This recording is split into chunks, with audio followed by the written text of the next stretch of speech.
Senhoras e senhores, sejam todos muito bem-vindos ao canal. Aqui quem tá falando é o Boring Bones e você tá assistindo o Boring Bones TV. Se você assistiu o vídeo de ontem, eu tenho certeza que você adorou saber todas as novidades. Mas eu preciso compartilhar uma coisa com vocês. Havia uma parte 1 e parte 2 dessa entrevista e eu basicamente mesclei as duas. Eu li a página 1 da parte 1 e a página 2 da parte 2. E hoje eu vou fazer o oposto. Eu vou ler a página 1 da parte 2 e a página 2 da parte 1. Você pode ter sentido que talvez os assuntos se misturaram. E isso foi normal porque eu li duas partes diferentes. Mas hoje a gente vai continuar exatamente de onde a gente parou ontem, porque essa entrevista traz muito mais informações sobre tudo o que estava acontecendo em torno da franquia The Sims em 2009, certo? Estamos concluindo nossa série de 5 partes de reportagens sobre a franquia The Sims, com a segunda parte da entrevista da Games Industry com Rod Humble. Ao longo dessa semana, você viu o lançamento de The Sims 3 em todo o mundo. Cobrimos os antecedentes da franquia, examinamos o impacto de ideias como o Simlish e analisamos em profundidade como uma das maiores franquias de jogos de todos os tempos foi comercializada para o lançamento e além. Aqui o chefe do EA Play fala sobre seu primeiro envolvimento com o jogo, analisa como as expansões mudaram a indústria e explica por que ele está profundamente perturbado com a ferramenta Syntaxe e nos dá seus momentos favoritos dos 5 anos de desenvolvimento. Então a Game Industry pergunta, qual foi o seu primeiro envolvimento na franquia The Sims? E o Rod responde, eu entrei em 2004 e o The Sims 2 tinha acabado de ser lançado, então eu fui jogado no fundo do poço. Nós nos acostumamos com os pacotes de expansão e eu me lembro que fizemos o Vida Noturna, que foi muito divertido. A universidade saiu direto do jogo, depois fomos pro Vida Noturna onde adicionamos carros. E o primeiro que eu realmente gostei, porque tivemos algum tempo e fizemos um bom trabalho, foi o aberto para negócios. Com isso, eu só queria levar The Sims em uma direção totalmente nova. Então, literalmente fizemos uma aposta que você poderia fazer qualquer tipo de negócio. Era como um editor de negócios. Claro, a primeira coisa que os beta testers fizeram foi fazer uma casa de má reputação. Os seres humanos são bastante previsíveis, mas você poderia fazer qualquer coisa. Eu fiz uma casa que se transformou em uma rave e eu colegiei as pessoas a entrarem na rave. Mas você pode administrar um restaurante, todos esses tipos diferentes de casas e empresas. Fiquei muito feliz, porque achei que tínhamos fundamentalmente acrescentado a jogabilidade. Então entramos em um padrão com um pacote de expansão de verão e era basicamente um tema que os jogadores queriam e então o pacote de expansão de primavera sempre seria algo novo que colocaria a franquia lá fora. Fizemos isso com aberto para negócios,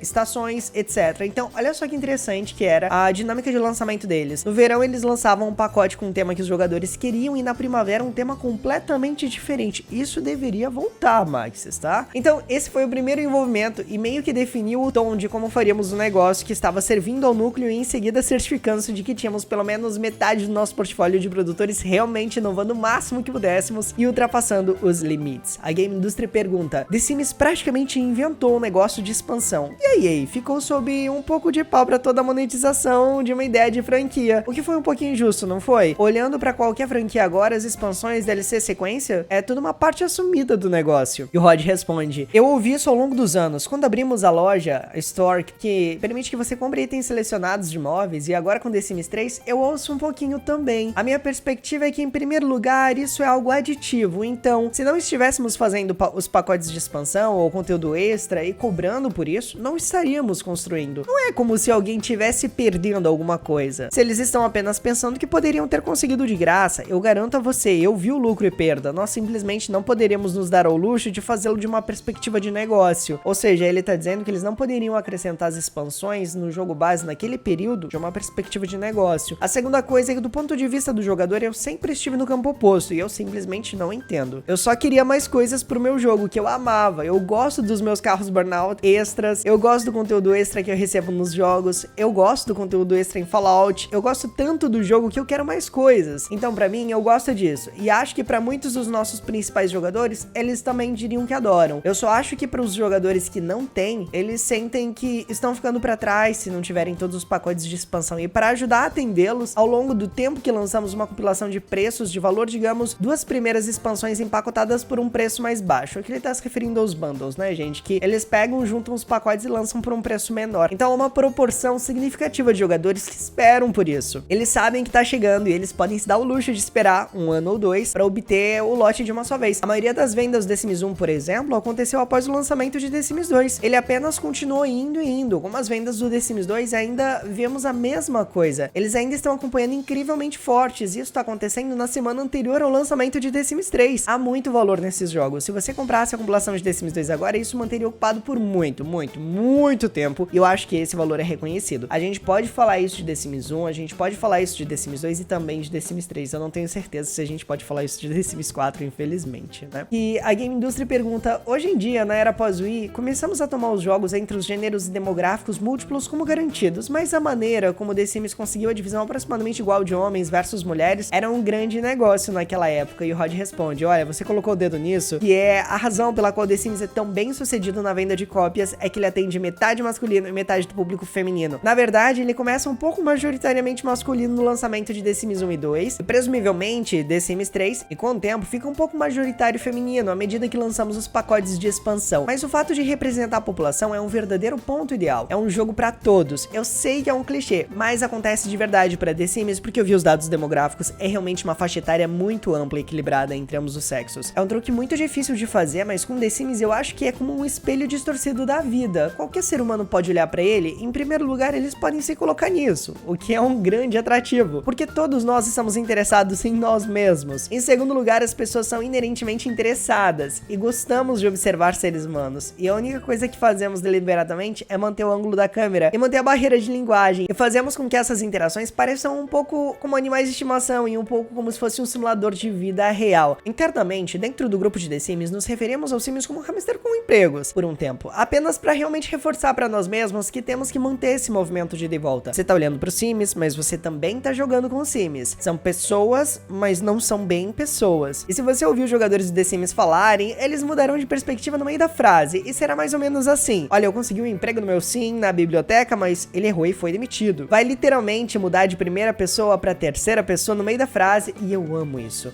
Acho que precisamos manter esse equilíbrio que você tá entrando e saindo. É um truque muito difícil de fazer, mas fazemos muito trabalho internamente para garantir que o equilíbrio seja mantido. A Game Industry pergunta, eu acho que você sabe que essa é uma coisa boa quando, como Star Trek e a linguagem Klingon, Simlish se torna uma espécie de linguagem reconhecida por si só. Músicas gravadas por grandes artistas e assim por diante. Isso deve ser bastante lisonjeiro, eu acho. E o Rod responde, sim, nós temos cantores populares para entrar e fazer versões de Simlish de suas músicas. Eu tava tonto como estudante quando o Depeche Mode fez a sua música em Simlish. Nós deliberadamente mantemos Simlish porque se fôssemos fazer uma linguagem reconhecível, desafios técnicos de lado, isso realmente reduziria a narrativa. Isso vem de volta essa questão de saber se o Sim é você, é um animal de estimação ou é uma pessoa. Precisamos manter isso em equilíbrio porque é muito mais poderoso se você estiver olhando e lendo ícones, ou você puder colocar no jogo o que quiser em vez de ouvir as pessoas dizendo isso. Simlish não é apenas um fenômeno, é uma marca fundamental do jogo. A Games Industry termina perguntando como isso tudo foi projetado. É autêntico, mas não é real? E Rod responde, na verdade, é um pequeno dicionário que fazemos. Lembro-me de conversar com Charles London, que é meu amigo e diretor da arte original de The Sims 1, e ele ajudou muito com isso. E eles pegaram muitas entonações de Navajo com um pouco de latim deliberadamente, entraram e olharam para como as palavras eram fundadas. Curiosamente funciona em todos os lugares, exceto no Japão e na China, onde eles acham que é inglês na maioria das vezes. Bom, aqui a gente vê uma questão fundamental se a gente for parar para pensar em Life by You. Life by You está trazendo um sistema completamente diferente, focado em linguagem como a gente identifica, ou seja, inglês, português, espanhol, alemão. E a gente se perguntou sobre isso na live de cobertura do anúncio oficial. Será que isso não vai ser um fator limitante em longo prazo? Até que ponto eles podem criar um sistema que vai fazer com que o jogador não perceba essas repetições de diálogos acontecendo? Hoje em dia, diferente de 2009, a gente tem inteligência artificial que pode tranquilamente lidar com isso, apresentando pra gente uma série de diálogos completamente diferentes dentro do mesmo assunto. Então pode ser que isso seja implementado dentro do jogo e pode ser que a gente não sinta o impacto dessa linguagem se repetindo, mas que o Simlish é um forte atrativo da franquia The Sims em relação a como os Sims se comunicam. Sim, isso definitivamente é, e eu adoro ouvir os cantores que a gente conhece e admira cantando em Simlish. É como se a gente sentisse que a gente tá falando um idioma em comum, mesmo quando a gente não é capaz de falar a língua oficial dessas pessoas. Então é o que nos conecta como jogadores e é o que nos conecta com as celebridades que a gente tanto admira, com os cantores que a gente tanto aprecia. Como eles farão com que a gente tenha esse mesmo nível de conexão em Life by You é de fato uma pergunta que eu me faço. Como a gente pôde ver, The Sims 2 aberto para negócios foi uma das expansões favoritas de Rod Humble e a gente abordou um pouquinho sobre isso no vídeo de ontem, como eu falei no início desse vídeo,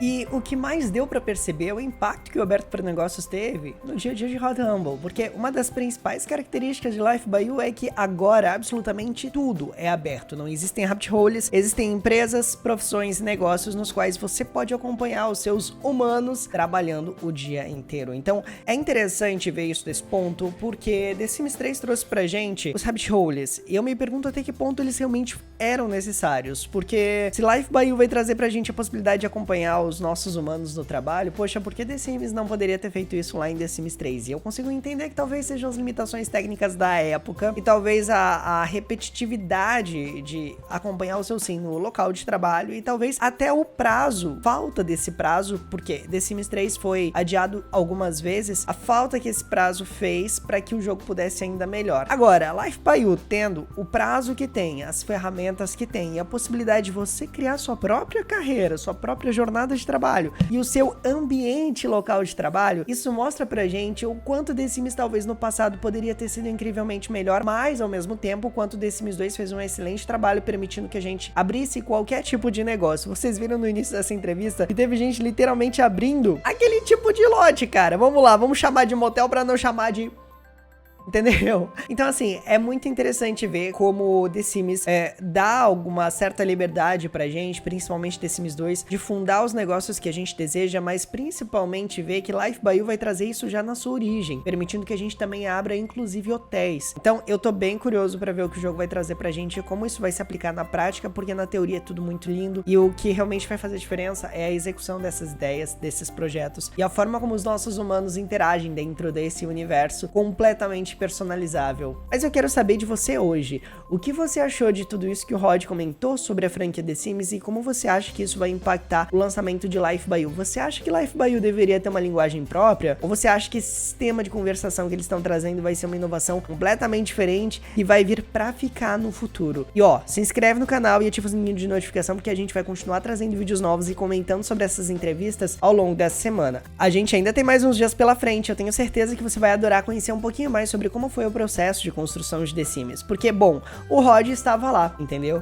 Ele foi uma das pessoas responsáveis por muitas das coisas que a gente conhece na franquia hoje, em The Sims 2 e The Sims 3, e pode ser que a gente veja muito disso se repetindo de outras maneiras em Life by You, que é o que de fato a gente tá tentando entender e explorar a dinâmica da mente Rod Rumble pra entender o que a gente pode esperar em Life by You. Deixa aqui nos comentários a sua opinião sobre tudo isso que você ouviu nesse vídeo e vamos conversar sobre esse assunto. Combinado? Galera, nos vemos no próximo vídeo, é isso aí, se inscreve no canal e ativa o sininho se não for inscrito, e claro, lembra de dar o seu like e deixar a sua opinião aqui embaixo. A gente se vê no próximo vídeo e Tenham todos um excelente dia.